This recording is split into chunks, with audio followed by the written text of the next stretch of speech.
Welcome to the Healing for Male Survivors podcast. This is a podcast for male survivors of sexual abuse and assault, whether as a child or as an adult. Know that you are not alone and the abuse was not your fault. My name is Mike Chapman. I'm a certified recovery life coach and also a survivor. Let's find hope and healing together. Thank you for joining me again today for part 3, concluding this very special multi-part episode. Back in October of 2022, 4 different agencies serving male abuse survivors, including Men Healing and Male Survivor, developed Male Survivor Awareness Day to coincide with the month of October's Domestic Violence Awareness Month. While those agencies planned their own events, Drew Bua of Husband Material and I thought it would be good to set up our own live event with participation of the Husband Material membership, specifically its subgroup fellowship for abuse survivors. Fellowship members submitted poetry and other items to be shared, some live, some previously recorded, and some read by others. The event was co-hosted by myself and Dr. Doug Carpenter, author of Secret Shame, A Survivor's Guide to Understanding Male Sexual Abuse and Male Sexual Development. Doug shared all types of information and statistics as part of the event. The goal for this event, and the day in total, was to help non-survivors how to understand and work with survivors to help support them on their healing journeys. I am very proud to have helped organize this event and with the end result. We are planning a similar event for 2023. If you would like more information about this year's event, feel free to contact me at polarlifeconsulting.com for more information. And now we conclude with part 3 of HM's Male Survivor Awareness Day 2022. Now I've got another one. What should non-survivors know?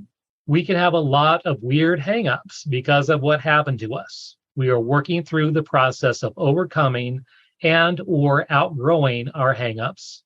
And being our friend and giving us some grace can go a long way in helping that. Some ways in which you can help us is to ask us first if it's okay to hug, pat us on the back, or ask us about something you're curious about. My own thoughts, several people are touch phobic. I'm not. Anyone wants to give me a hug, you're welcome to it. But other people are very, very sensitive about touch. They might startle and so forth, and that's very natural. So try to be respectful for that. We can have odd quirks, like insisting on sitting facing the door of a room, or problems with confined spaces or tight clothing. Colors, smells, certain songs, or music can trigger an odd reaction that we might not be able to fully control. It's not personal, it's just memories, sometimes body memories. Sometimes in conversations, you might say something in jest that can unnerve or upset us. We understand that you're not doing it on purpose, hopefully, and we will get over it. We can have mood swings that have nothing to do with anything in particular, and just being patient with us really helps and makes us feel safe. In extreme cases, we may dissociate or have a marked personality switch at an odd time. Or you may meet us someplace and will act and speak in an unfamiliar manner. This may be what we call an alter personality that helped us survive in childhood during severe trauma. The best thing to do is to just go with it until the real personality returns. It's usually harmless, but if you are alarmed, just realize it's like the weather. Wait a while, it'll clear up, and it's nothing personal. Most importantly, most of us just need to feel safe with another person. If in doubt, ask. Many of us have trouble making and keeping the kinds of friends we so need in our lives. You might just be that one friend if you want and think we are worth the effort, and believe me, most of us really are worth it. This is an incomplete list and is just my thoughts. If you notice a significant change in your friend's behavior in some way, just like Mike asked, said, just ask them. Ask them what's going on with you right now. What are you feeling right now? What do you need from me right now? How can I be supportive to you right now? Right. Right. I know in some Zoom calls and some HM calls, I will dissociate. Something will trigger me, and I'll just be silent and still. Drew has caught it. He's pretty sensitive to that. And he'll just say, "Hey, Mike, did you have anything to add to that?" And just by saying my name, it may or may not. Usually it does snap me out, snap me back. And it's like, oh, no, I agree with what that other person's saying. I can usually tell other people were speaking, no idea what was being said, but I would recognize voices. And yeah, just whatever John was saying or Scott was saying or whatever, even though I have no idea what they actually said, but it brought me back. And that's something that you can do. Don't bring attention to it. Oh, you were just dissociating, weren't you? Don't do that, but be sensitive and try to nudge them back in and help them. But understand that's where it comes from. And then feel free to debrief later. Oftentimes, like if Drew caught that, and it's like, yeah, I dissociated a little bit, didn't I? It's like, yeah, you did. What happened? And then I can share and debrief what happened, what I thought the trigger might have been, if it was a word or a phrase or someone asked a question, and you can just lose it. So having that sensitivity is really helpful. Next, we have another guest who wanted to be anonymous. He sent me his story to be read ahead of time. This is from Chaz. My CSA survivor story. For the purpose of the story, my name is Chaz. I'm using a pseudonym because my wife and my sons are the only members of my family who know this part of my story. For the majority of my life, I did not identify as a survivor of child sexual abuse. In fact, until the last couple of years, I had told all my therapists and peers that I had not experienced child sexual abuse. At least one of my therapists told me that he found it very surprising that I had no history of child sexual abuse based upon his assessment. Only after sharing this part of my story with Doug Carpenter and hearing some of his podcasts and presentations did I come to understand that his childhood experience I described to him was in fact child sexual abuse.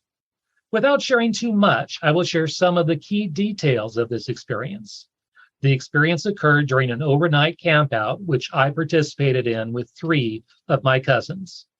3 of us were several years younger than the one other cousin who accompanied us on this campout. The older cousin exposed himself and did various sexual behaviors in front of me and my other 2 young cousins.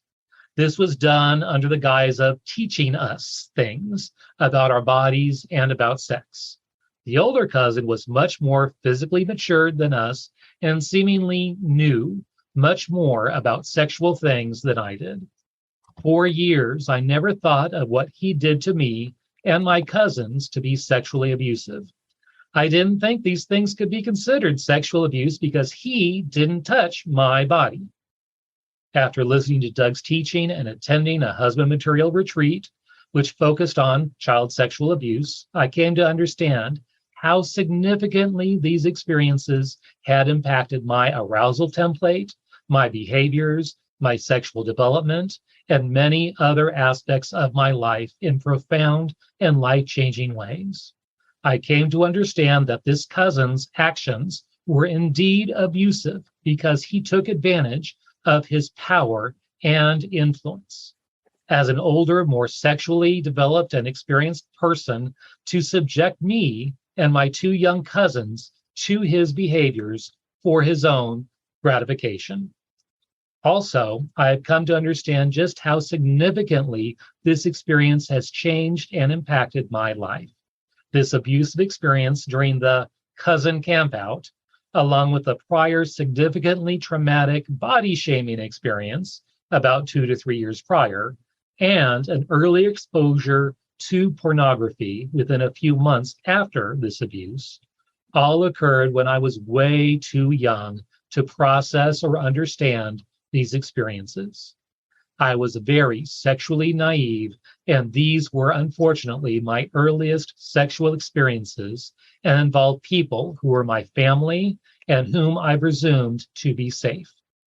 To be honest, I sometimes still feel a bit awkward about naming my experience as child sexual abuse because of the lack of physical contact. However, even though my abuser did not touch my body, nor ask me to touch his sexual actions touched my mind and soul and have significantly impacted my behaviors, my self-belief, my belief about others, especially other men, and my relationships with myself and others for over 4 decades of my life. I wanted to share this part of my story because it might help others to consider how they too may have been impacted by child sexual abuse, even though they may not previously have understood those terms to define their experiences. More simply stated, I hope that sharing this portion of my story might help someone in some way. Thank you, Chaz. And so many of those stories where people doubt if the situation was sexual abuse, I will talk to them about, do you realize that that would stand up in a court of law as abuse? Yeah. And then they're shocked to hear that. Sexual abuse, according to the law, can even be an adult exposing you to pornography. Right. That's considered sexual abuse. Let alone if they disrobe themselves and perform sexual acts, even if it's just on them in your presence. Right. That is sexual abuse, defined by law. It's a mess. Groups are trying to change the laws, make them more victim friendly. More survivors are coming forward. Anthony Rapp just finished his case with his actor perpetrator. It got dismissed, but he said he was so proud of the fact he was able to stand up and speak his truth in front of court. And it didn't matter what the verdict was. He was able to share that, yes, this was happened and this was wrong. And I'm so thankful for these role models standing up and saying, yes, this is abusive and it was wrong. Right. And it should not continue. So I've got one more, what non-survivors should know. It wasn't until coming to Male Survivor and then here to Husband Material that I realized same-sex attraction is a common response to abuse. I thought it was on me. Although unwanted, it's still real, and a lot of times I fought the thought that I was gay. I had a straight married friend I had told about my same-sex attraction before I remembered my abuse. When I did remember, I was an emotional train wreck. And although I tried to keep it together, I knew I was screwing up being a normal guy to my friend. And the whirlpool that is abuse and SSA is nothing that would resonate in his experience. We're still friends. In the last year, I told him about my abuse, and we're better friends because I told him. I guess I'd want a non-survivor to know it's okay if you don't understand what it is to live through abuse or with same-sex attraction. Thank you for trying to understand, even though it doesn't resonate with you. I'd want them to know that the times were kind of screwed up emotionally, and that we know it's on us, it's not you. And thank you for sticking with us. I'd want them to know that all we've learned that's helped us to survive maybe can help and encourage them in what they're facing. That to be a survivor is more than surviving. Amen. Yeah. I could talk for an hour just on that point. I know. And it also shows the value of friendships, how valued that is to us and hugely valued to me personally. Hey, it's Drew. I wanted to interrupt this episode because there was one poem by Roger that just felt so powerful to me, and I wanted to make sure that you guys hear it. Here it is. I was a normal kid. I played cowboys and Indians, hide and seek, guess who's coming to bed. I played Army soldiers, Robin Hood, and Show Me Yours. I played tag, dodgeball, hide from dad. I colored pictures, learned math, gave blowjobs. I rode my bike, I rode my wagon, I rode my dad. I was good at running, good at keeping my room clean, good at keeping secrets.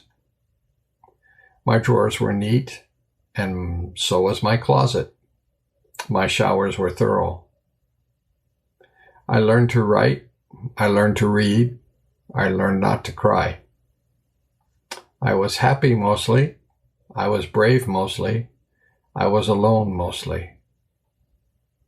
I read the funnies in the paper, I watched TV, I secretly watched my dad. I loved to climb stuff, I loved to explore the neighborhood. I let men and boys explore me. I love getting new toys. I love getting new clothes. I love learning new tricks. School wasn't too bad. The kids weren't too bad. The pain wasn't too bad. I was just a normal kid. Makes me wonder why, as an adult, I'm so effed up. I got another quick poem from Roger. Let me load that up. I'm Roger, and this is a poem I wrote during my recovery and my inner child work. It's called I Want My Blankie. I remembered you this morning. I still have forgotten almost all, certainly the bad stuff, mostly. In my mind, I saw you crying silently on your side, feet drawn up and hugging your knees. Little tears, shaking, shaking. But you had your blankie, you were safe now, chewing on the satin edge, rubbing it against your cheek, going away in your head. Quiet place with the blankie. Can I whisper you a secret? You will be older someday soon. It will be better. You will be me. And there will still be times, many times I'm afraid, I will miss my blankie. I will want my blankie. Somewhere in time it will be lost, so enjoy it now. Hug it tight. I will find substitutes soon, not as good, not as safe, not as acceptable. Even though I won't say it, I won't even think it. But between you and me, kid, I want my blankie. Profound. It really is. And that's a great word, Mike, is profound. I was sitting here thinking how something so simplistic can hold so much meaning and so much value. Right. You know, I could just see him laying there drawn up in the fetal position with that blanket. And it just made me want to hold that little kid. Right. I love in husband material, Drew focuses on older brother coaching and looking at that little boy within. And that is so key for survivors, for our healing, to help relate to that inner boy and help understand, because he held a lot of pain, a lot of those wounds. And oftentimes adult survivors, some of them hate that little boy. Well, and many perpetrators have blamed that little boy. Those little boys think that you asked for this. You wanted this. You seduced me. You were so cute, I couldn't resist myself. Right. Right. Like you shared with your own story, Doug. And also the whole idea that, body betrayal, that you may ejaculate, you may have an erection. And does that mean I'm giving permission? The perps will use that. It's like, see, you wanted it. You wanted it this whole time. And that's just so horrifying. They will use your own body against you. Right. Yep. Very, very true. Let's see. I've got two more. What should non-survivors know? Two last ones. First, I would like non-survivors to know that we sometimes live in a mental and emotional fog, full of confusion and struggling to know our true identity as a child of God, and also struggle to recognize and claim our own beauty.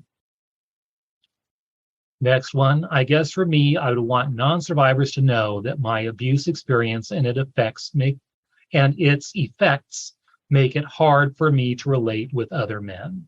However, having healthy, platonic, safe relationships and interactions with other men is one of the most healing and helpful things in my life.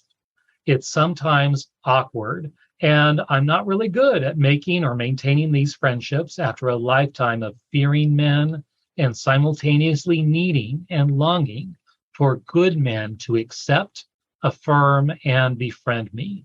So please be patient with me and know that your friendship is a powerful healing gift. They say recovery doesn't happen by ourselves. It happens in community. And that's true for survivors of abuse or anything that you're dealing with. It's right there in the Bible. God knows He designed us to not be alone, but to be with others. Burden shared is a burden halved. All of those things. Yes, find your tribe, Kevin says, and you are all our tribe. Very profound and very true. So many themes on friendship that just shows how important that is for us. And it's difficult for a lot of us to find friends who are willing to put up with all of our weirdness, craziness, woundedness. It's not even all that. It's just sometimes men who've been abused just don't know how to be a friend. Right. Exactly. Before we move to question and answer, I want to thank all the guests for Chaz, for Roger, for Chris, for Jordan, and live with us, Kevin Bolger and Daniel Eichelberger. Thank you, Doug, for being my co-host with this. And I have mentioned the CSA group. I have mentioned Thriving Thursdays. I'm also like I mentioned, a husband material certified coach. If you want more information about coaching with me or any of our coaches, you can go to the website husbandmaterial.com/coaching and information about all the different options and all the different coaches. And if you want to email me, you can reach me at polar, POLAR, life consulting @gmail.com. And Doug, how can they reach you? My email address is drdwc69@me.com. Or you can go to my website, douglascarpenter.com, and there's also an email through my website that you can reach me. And if you are interested in sharing your story on Kevin's podcast, Kevin is also part of Husband Material, and you can PM them. He would love to have you as a guest. And let's go to Q&A. I know we've had a few earlier that were already answered. Let's see. We've talked about those things live. RB said again, and Doug answered this in text, but I will read that. Is there any correlation with females who sexually abuse males and their male shaming? Say negative things about the male gender. Third question. I said, I'm sure that there is. As I stated, for the purpose of my book, I only researched the impact of males who were perpetrated by other males, but all abuse is about power and control.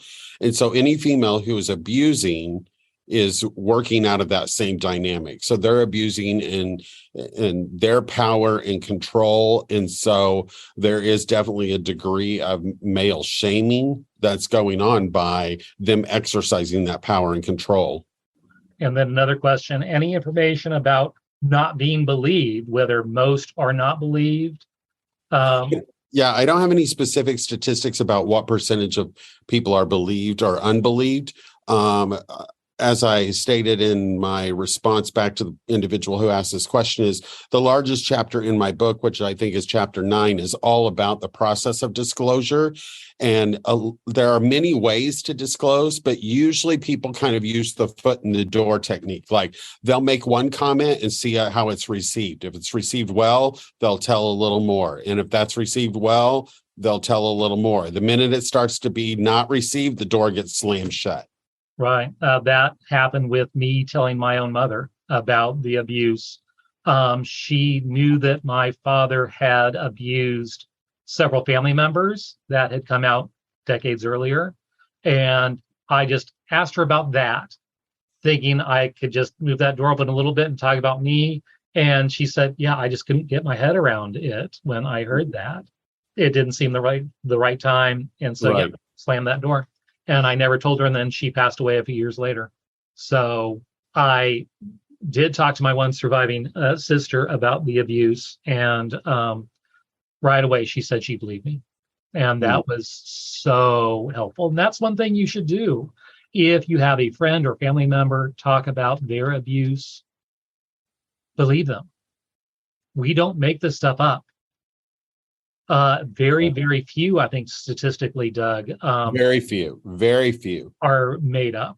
That usually, if something is a made up memory, it's actually less than what the actual thing was. Yeah, there's a portion in the disclosure chapter where I talk about what the research calls recanting. Right.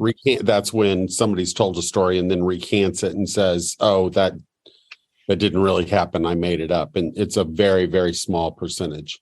Right. And who knows the backstory to that? They might have been bullied into recanting. Yeah, so many family pressures and so forth. Yeah. Amazing. Let's see. Next one. Is there any information of others experiencing being told from early childhood that they were bad and at fault, also being shut down whenever one tries to talk about it? Yes, and I responded to that many children are made to believe that they are bad, or that they somehow instigated the abuse. Their behavior, they are told that their behavior was asking for the abuse, or they were so feminine acting that I thought you were gay or you wanted it, or kind of what I said before. I've even heard kids told that you were so cute, you were such a handsome little boy, I couldn't control myself, I couldn't resist, which is again shaming to the child and in making it their fault. Or you were curious, or I think I use an example in one of my books that a coach brought a kid over to his house and had Playboy magazines sitting out on the coffee table, and he saw the boy looking at them. So he said, "Hey, do you want to look at these?" And the boy said, "Yes." And so then the coach used the excuse, "Well, you have an erection now. I can't let you go home like that. I have to take care of this." Right.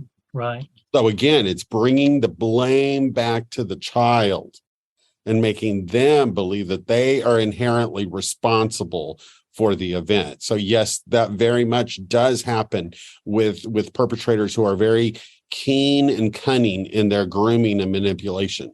Right. One more question, this one from John, and we're going to close on this one. As a non-survivor who suspects he may have been abused, is there a list of telltale behaviors or signs of childhood sexual abuse? There is not. I discuss in my book where they have tried to research and come up with something called the sexual abuse syndrome, and they've been able to come up with a specific criteria.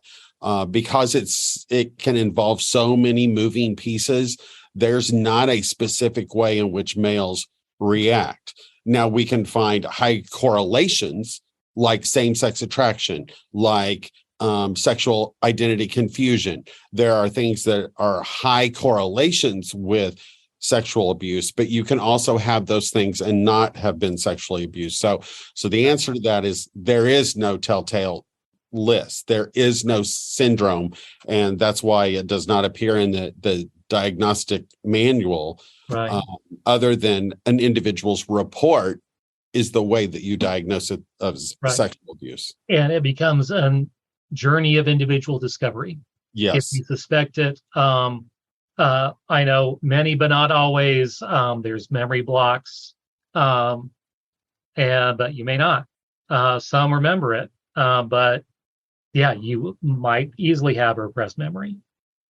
Certain smells, tastes.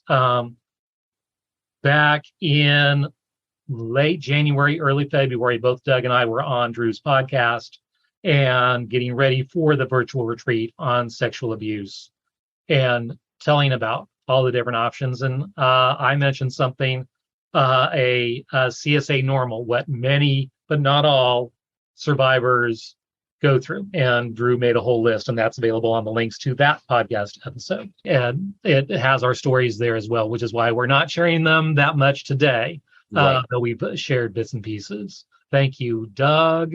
Thank you.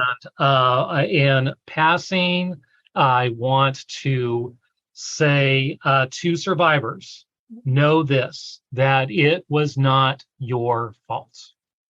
And going to repeat it because we always need to hear it more than once, going right up to camera. It Yes. was not your fault. We so often as survivors take that it was our fault, that we must have done something. As Doug just said, that grooming happens, that tries to convince you otherwise, but no, it was not your fault. And this concludes part 3 of HM's Male Survivor Awareness Day 2023. If you would like to learn more about my coaching with Polar Live Consulting, where I provide one-on-one coaching and group coaching, both with a focus on healing for male survivors, reach out to me at polarliveconsulting.com. That is Polar spelled Polar. I would love to hear from you. I want to hear your story. If you would like your story featured on this podcast, contact me via my website. If you like this podcast, please rate and review because that's how other people can find me, and I really want to spread this message of healing and hope to others. And remember, you are not alone. Healing is possible, and the abuse was not your fault. Let me repeat that. The abuse was not your fault. See you next time on the Healing for Male Survivors podcast.